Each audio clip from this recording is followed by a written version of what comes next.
안녕하세요. 저는 올해 47살이 된 남자입니다. 저는 결혼을 한번 했었고, 비뇨기과 의사로 일을 하고 있습니다. 제 입으로 말하기는 조금 부끄러운데, 나름 이 근처에 있는 병원 중 가장 유명하다고 이름 알려진 의사입니다. 어느 정도냐면, 이 동네에서 비뇨기과를 가야 한다면 바로 저희 병원을 찾는 정도죠. 대충 이 정도면 제가 어느 정도인지 예측이 갈 것 같습니다. 그리고 제 아내는 대기업에서 과장으로 일하고 있습니다. 원래 여자의 승진은 어렵다고 다들 하잖아요. 그런데도 저희 아내는 악착같이 일을 해서 열심히 승진을 했죠. 그래서 그런지 저희 사이에는 아이가 없어요. 이제 둘 다 나이도 먹을 만큼 먹어서 아이 생각은 아예 같이 않고 있고, 그냥 둘이서 평생 행복하게 살기 위해 노후 자금을 모으려고 일을 합니다. 저와 아내는 정말 속전속결로 결혼했어요. 아내의 집안에서도 제가 의사라는 말에 바로 결혼을 허락해 주셨고, 저희 집안도 아내가 대기업을 다닌다는 말에 결혼을 허락하셨거든요. 사귄 지 8개월 만에 거의 등 떠밀리듯 결혼을 하게 되었죠. 그래도 저는 아내를 정말 죽고 못 살 정도로 사랑했기 때문에 이 결혼에 후회는 없습니다. 그런데 얼마 전 저는 아내와 이혼을 하게 되었습니다. 정말 지금 생각해도 화가 치밀어 오르고, 어떻게 그런 형편없는 남자 때문에 제가 이런 짓을 당해야 하는 건지 모르겠습니다. 저와 아내는 둘 다 30살이 넘어서 알게 되어서 서로 각자 아는 친구가 잘 없어요. 그래서 사실 서로에 대해 잘 모르다 보니 각자 휴대폰도 잘 안 보고 서로의 휴대폰 비밀번호도 잘 모릅니다. 다른 사람들은 왜 서로 비밀번호도 공유 안 하냐고 의문이 드시겠지만, 저희는 서로의 신뢰가 바탕이 되어 있기 때문인지 아내를 믿어서 저는 의심도 하지 않았죠. 아내와 저는 늘 항상 일, 집, 일, 집 이런 패턴이고, 남들은 병원에서 일을 한다고 하면 간호사랑 불륜을 일으킨다고 하는데 사실 그럴 여유도 없고, 제 눈엔 오로지 아내만 예뻐 보였거든요. 그래서 저희는 이렇게 결혼 생활을 하고 있었습니다. 그런데 제가 그날따라 아내가 너무 예뻐서 일찍 씻고 아내에게 같이 술이라도 한잔 하자는 신호를 보냈어요.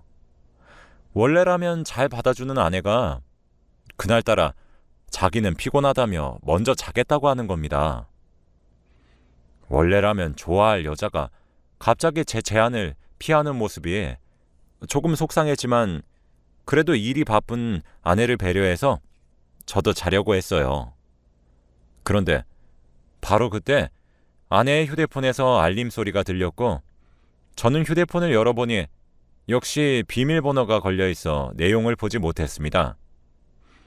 그런데 문자를 보낸 사람의 이름이 하트라고 저장이 되어 있었고, 저는 그렇게 저장된 이름 때문에 더 문자 내용이 보고 싶어져서 아내가 자는 동안 몰래 지문인식을 해서 열어보았습니다. 요즘 휴대폰은 지문인식이 가능해서 휴대폰 주인의 지문만 갖다 대면 열리기도 하고, 아내는 한번 잠에 들면 업어가도 모르기 때문에 쉽게 열 수 있었죠. 저는 그 하트라는 사람과 아내의 대화 내용을 본 순간 이성을 잃어버렸어요. 둘은 정말 사적인 대화를 나누며 안부를 물었고, 민수야, 오늘 너무 재밌었어 라며 같이 데이트도 몇 번 한 사람으로 보였거든요. 저는 한 번도 본 적 없는 아내가 다른 사람과 주고받은 문자를 본 순간 아내를 당장 깨워 이거 뭐냐고 휴대폰을 들이댔습니다. 그런데 아내는 놀라면서 왜 남의 휴대폰을 마음대로 봐? 이리 내놔. 남? 우리가 남이야? 대체 민수라는 사람 누구야? 너 바람 펴? 아니야. 요즘 사람들 다 이렇게 문자해. 민수는 내 대학 친구야. 알지도 못하면서 그렇게 날 못 믿어? 라며 오히려 제게 화를 내더군요. 저는 어처구니가 없었죠. 그럼 이 하트는 뭔데? 왜 친구를 하트라고 자장해? 하트는 민수집 강아지 이름이야. 요즘 젊은 사람들 다 이렇게 친하게 대화해. 여보는 잘 알지도 못하면서 그냥 장난으로 친하게 대화하는 거야. 저는 그들의 세상을 이해할 수 없었고, 저는 아무리 친한 친구라도 그렇게 애정 깊은 대화를 나누지도 않고, 그리고 친구 집 강아지 이름이 하트라는데, 아무리 그래도 결혼까지 한 여자가 다른 남자 이름을 하트라고 저장해 놓는다는 것이 정말 도무지 이해를 할 수가 없었습니다. 그래도 아내는 진심으로 그렇게 말하는 것 같았고, 자기 휴대폰을 허락도 없이 보는 것에 화를 더 내길래 오히려 제가 아내에게 사과를 했죠. 제 상식선에서는 이해가 되지 않았지만 그래도 제가 나이가 많아서 그런갑다 싶어 대충 넘어갔습니다. 그렇게 그날 밤을 자고 일어났고 마침 주말이라 저는 어젯밤의 일을 조금이라도 만회하기 위해서 아내와 데이트를 하려고 했어요. 여보, 우리 오랜만에 주말이기도 하고 나 진료도 없는데 드라이브라도 갈까? 라고 하니 아내는 여보, 오늘 진료 없어? 그럼 진작에 말하지. 나 친구들이랑 약속 잡았단 말이야. 근데 대학교 애들이라서 시간도 잘 안 맞아서 진짜 겨우 맞춘 거라 취소할 수가 없어. 미안해. 라고 하더라고요. 대학 친구들? 그럼 그 민수라는 친구도 오는 거야? 응? 아니, 민수라는 사람 어제 여보가 대학 친구라며. 민수? 맞지. 대학 친구 오지, 그럼. 그럼 나도 가면 안 돼? 인사도 할 겸 내가 살게. 여보가 거길 왜 가? 그냥 집에 있어. 나 금방 갔다 올게. 라며 후다닥 집을 나가는 게 아니겠어요. 그래도 아내가 오랜만에 친구들을 만나서 스트레스를 풀러 갔다고 생각하니 조금 나아지더군요. 그렇게 아내는 집에 술에 만취가 되어서 왔고 일요일에도 하루 종일 술 때문에 해장을 하고 속도 안 좋아서 누워 있었어요. 그 때문에 저희 부부는 아무것도 못한 채 그렇게 월요일에 다시 출근을 했답니다. 저는 평소와 다름없이 진료를 보는데 환자 차트에 익숙한 이름이 있었습니다.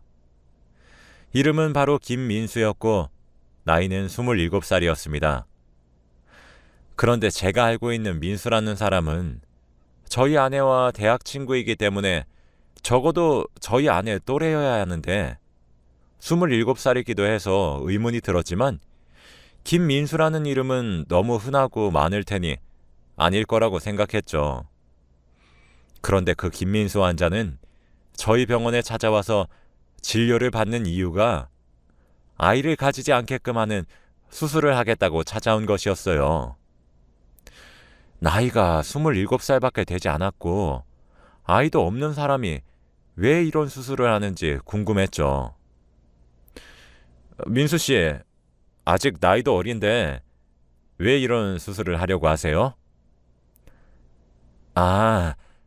사실 제가 사귀는 여자가 유부녀라서 미리 대비를 하려고요. 저는 그 순간 머릿속에서 아내와 대학 친구 민수라는 사람이 지나갔습니다.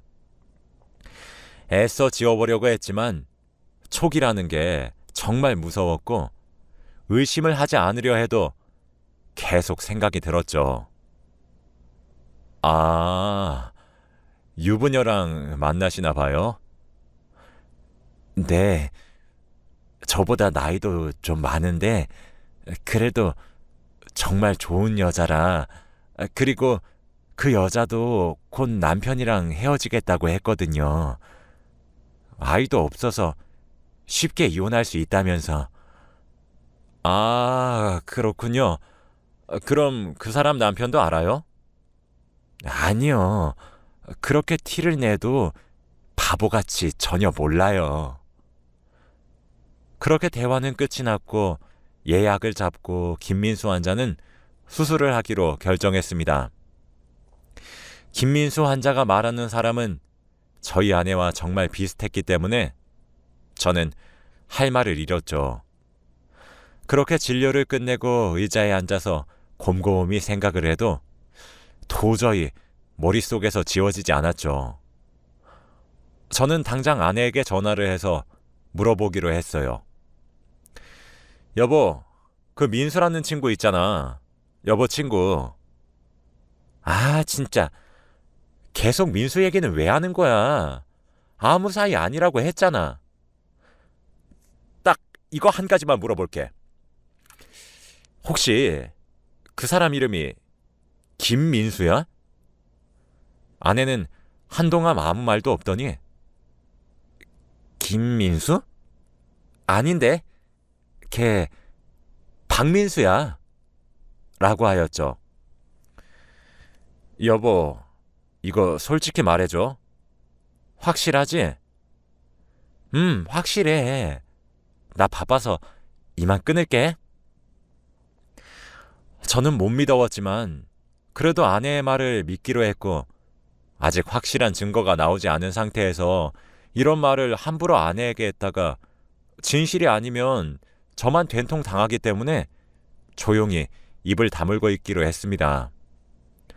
저는 그날 진료도 일찍 끝나기도 해서 아내와 오랜만에 오붓하게 둘이서 와인이라도 한잔 하려고 집에 가는 길에 아내가 좋아하는 와인을 사서 집으로 향했죠. 그런데 집으로 가니 아내가 보이지 않았어요. 일이 많이 바쁜가 싶어 저는 오랜만에 집 청소를 하기 시작했어요. 원래는 제가 야간 진료까지 해서 아내가 대부분 집안일을 하는데 그날은 오랜만에 진료가 일찍 끝나기도 했고 아내에게 좋은 인상을 남겨주고 싶어서 집안일을 하다가 아내의 서재를 청소하고 있었죠. 저는 원래 아내의 서재를 잘 들어가지도 않고 아내도 제 서재를 들어오지 않아요. 정말 오랜만에 아내의 서재를 들어가서 탁자 위를 치우다가 책꽂이 사이에 꽂혀있는 카드 명세서를 보게 되었습니다. 그런데 그 속에는 800만 원이 결제된 흔적이 있더군요. 결제가 된 곳은 백화점이었습니다. 저희 아내는 명품에 대해 관심이 전혀 없어서 단 한 번도 그런 거금을 들여서 쇼핑을 한 적이 없는데 도대체 어디서 그렇게 결제를 한 건지 저희는 돈 걱정 없이 살던 사람이라 금액에 놀라거나 당황스럽진 않았어요. 하지만 원래 그런 행동을 하지 않는 사람이 그런 사치를 부리는 것이 당혹스러웠죠. 그래도 그때는 아내가 회사에서 받는 스트레스를 쇼핑으로 푸는가 싶어 몰랐던 아내의 모습을 알게 되었다는 바보 같은 생각을 하였죠. 그때 아내가 집으로 들어와 제가 자신의 서재에 있는 모습을 발견하고는 소리를 버럭 지르더군요. 여긴 왜 들어와? 아니, 청소 좀 하려고. 근데 여보, 이건 뭐야? 요즘 쇼핑도 해? 여보, 요새 왜 그래 진짜? 대체 안 하던 짓을 왜 계속 하냐고. 나 너무 힘들어. 계속 나 이렇게 의심하는 거. 아내는 그 자리에서 펑펑 울며 속상하다고 저한테 요즘 모든 일에 다 예민하게 구냐고 예전에는 안 그랬다고 얘기를 했어요. 제가 봐도 예전에는 이렇게 아내를 의심하는 행동은 전혀 하지 않았던 것 같은데 요즘 따라 너무 집착하는 것 같고 아내가 어디서 무엇을 하는지 궁금해하는 제 모습을 보면서 제가 병에 걸렸나 싶더군요. 그래서 저는 아내를 안아주며 말했어요. 미안해, 여보. 난 그냥 여보가 이제 스트레스를 푸는 방법을 찾은 것 같아서 그냥 그게 너무 기뻐서. 미안해. 앞으로는 안 그럴게. 울지 마. 응? 그렇게 그날은 제가 사온 와인을 먹으며 분위기는 좋게 흘러가서 기분 좋게 잠에 들었습니다. 그 후로 한동안은 민수라는 사람한테 연락도 안 오길래 정말 친구 사이였고 제가 다 의심한 거라는 생각을 하며 아내에게 미안한 마음을 가지고 있었습니다. 그렇게 몇 주가 지났고 그 김민수라는 환자도 당연히 수술을 잘 끝냈습니다. 그렇게 저는 예전처럼 평화로운 일상을 보내고 있었죠. 그날따라 기분도 좋고 오랜만에 술을 한 잔 먹고 싶어서 병원 사람들에게 제가 쏠 테니 오늘 회식을 하자고 했습니다. 저는 사실 술을 별로 좋아하지 않는데 왠지 모르게 그날따라 정말 기분이 좋기도 했고 이 좋은 기분을 계속 유지하고 싶었기 때문에 그러고 싶어지더라고요. 다들 좋다고 했고 그날따라 마지막 진료도 다행히 일찍 끝나서 저희 병원 근처에 있는 고깃집으로 가기로 했습니다. 저는 아내에게 오랜만에 회식을 한다고 연락을 하기 위해 전화를 걸었는데 아내는 제 전화를 받지 않더군요. 그래서 그냥 전화기를 가방에 넣고 회식 장소로 향했습니다. 그렇게 다들 맛있게 먹는 모습을 보니 정말 뿌듯했고 직원들이 행복해하니 저도 덩달아 행복해졌죠. 그렇게 2차는 술집으로 가게 되었고 저는 술을 먹으니 알딸딸한 상태가 되어서 술도 깰 겸 잠깐 밖으로 나와 조금 걸었어요. 그런데 제가 술을 덜 깬 건지 어둑어둑한 길목으로 들어왔더라고요. 정신을 차리고 나가려고 하는데 어떤 주차장에 세워진 아내의 차를 보고 저는 기겁을 하게 되었습니다. 눈을 아무리 비비고 봐도 확실히 아내의 차가 맞았어요. 아내의 자동차 열쇠는 2개라서 제가 항상 하나는 들고 다녔어요. 전 제가 가지고 있는 열쇠를 문에 꽂아 돌렸어요. 그랬더니 정말로 문이 열리더군요. 그런데 왜 하필 이런 외딴 곳에 주차장 안에 세워진 건지 궁금했고 당장 아내에게 전화를 걸었지만 무엇을 하는지 받지 않았습니다. 저는 그때 제정신이 아니기도 했기 때문에 아내가 올 때까지 저는 아내의 차 맨 뒷좌석에 몰래 숨어 아내가 오기를 기다렸습니다. 아내 차는 카니발이라 크기가 크기도 했고 저도 깜짝 놀래켜주고 싶었거든요. 정말 어린아이 같은 발상이죠. 저는 뒷좌석에서 쭈그려 누워있으니 잠도 솔솔 왔고 그렇게 저도 모르게 잠이 들었어요. 도대체 얼마나 잔 건지 어느 순간 차문이 열리는 소리와 동시에 저는 잠에서 깼습니다. 그런데 아내는 외딴 남자와 함께 차를 탔고 아내는 운전석, 그 남자는 조수석에 타더라고요. 아직 제가 뒤에 숨어 있다는 사실을 꿈에도 모르는지 대화를 나누더군요. 저는 계속 숨어서 둘의 대화를 엿들었어요. 민수야, 조금만 기다리라니까. 내가 금방 이혼한다고. 언제까지 기다려야 해? 이게 연애야? 나도 당당하게 친구들한테 누나 소개시켜주고 싶단 말이야. 민수야, 우리 나이 차이가 20살이야. 그런데 네가 날 소개시켜주면 친구들이 어떻게 보겠니? 누나, 조금만 당당해져 봐. 제발 그 남편이라는 사람한테도 당당해져 보라고.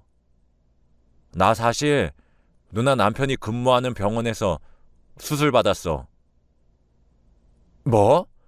네가 거길 왜 가? 남편이 눈치챈 것 같아? 아니, 내가 거기서 유부녀 만난다고 했는데 남편은 아무것도 모르는 것 같은데? 완전 바보 아니야? 다 말해줬는데도 전혀 모르더라? 그런 바보 같은 남자랑 도대체 왜 만나는 거야? 제발 나랑 같이 살자. 응?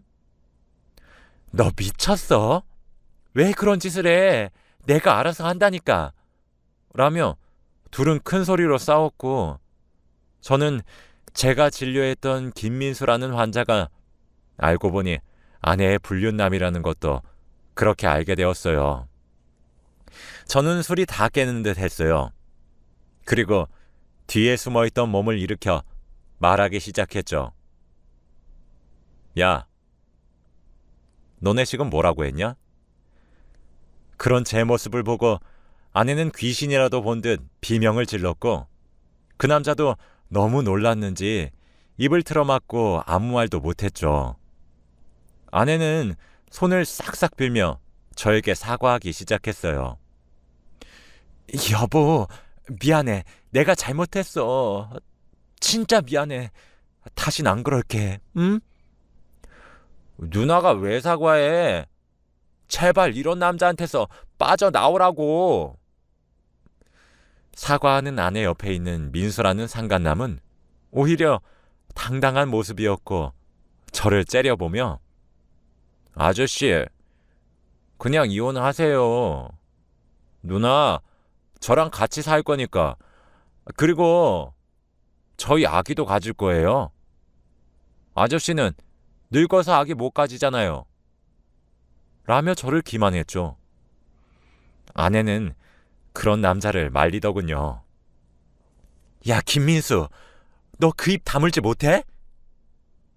여보, 내가 미안해. 내가 이러려고 그런 게 아닌데 민수는 그냥 아들처럼 지낸 거야. 응? 남자가 아니라 아들. 제발 믿어줘. 나 얘랑 진지한 관계 아니었어. 우리 사이에 애가 없어서 내가 너무 외로워서 그랬나 봐. 넌 아들이랑 어디까지 가니? 그건 둘째치고 너 왜 나 그동안 이상한 사람 취급했냐? 나보고 변했다며. 내가 잘못 생각한 거라며? 의심한다고 뭐라고 했잖아. 설마 그러면 백화점에서 몇백 긁은 것도 저놈 사준 거야? 피 같은 돈을 어떻게 그렇게. 아저씨, 누나도 돈 잘 벌어요. 저랑 연애하는데 쓴 돈이 어때서요? 제발 그만 좀 징징대, 누나도. 아내는 민수라는 놈을 남자로 생각하지 않았고 단순히 아들로 생각해서 예쁜 옷 입히고 좋은 거 먹이고 싶었다고 말을 했지만, 그렇다 쳐도 아내와 민수라는 놈이 차 안에서 나눈 대화 내용은 말도 안 되죠. 그리고 민수라는 애의 태도도 전혀 엄마 같은 여자를 대우하는 모습이 아니었어요. 전 야, 니들 당장 차에서 나가 라고 소리를 버럭 질렀어요. 갑작스러운 저의 말에 둘 다 당황을 했고, 제가 화난 것을 알고 아내는 얼른 나가려고 했고 민수는 아내의 성화를 못 이겨 나갔죠. 저는 그들이 나가자마자 차 문을 잠그고 블랙박스를 챙겨 그들을 거기에 세워두고 운전하고 그 자리를 떠났습니다. 그들은 제가 갑자기 운전을 하니까 당황을 하였죠. 저는 병원에 도착해 진료실 문을 잠그고 컴퓨터에 블랙박스를 연결해서 영상을 보니 둘은 아주 차 안에서 많은 일을 했더군요. 그날은 진료가 없는 날이라 블랙박스 영상을 다 볼 수 있었어요. 저는 영상을 여러 개 복사를 해서 USB에도 넣어놓고 메일에도 넣어놓고 복사본을 여러 개 만들어 저는 원본을 챙겨 경찰서로 가서 신고를 했습니다. 저는 민수라는 놈을 상간남 소송을 아내에게는 이혼 소송을 진행했어요. 사실 이혼이라는 것이 절차가 워낙 많아서 합의 이혼을 하고 간단하게 진행을 하려고 했지만 그래도 복수심에 그렇게 곱게 헤어져 주고 싶지 않더군요. 저는 위자료도 있는 대로 청구했습니다. 그런데도 저는 분이 풀리지 않아서 아내가 다니는 회사의 커뮤니티에 글을 작성하기 시작했죠. 마케팅 부서에서 일하는 김모 차장님의 실체를 밝힙니다. 라는 글을 작성해서 이때까지 아내가 저질렀던 만행들을 써내려갔고, 아내는 회사에서 워낙 성실하고 반듯한 이미지였는데 제가 쓴 글을 통해 그 이미지가 망가졌더군요. 아내는 이걸 고소하려고 했지만 제가 아내의 이름을 다 밝히고 글을 쓰지 않아서 다행히 명예훼손죄를 피해갈 수 있었습니다.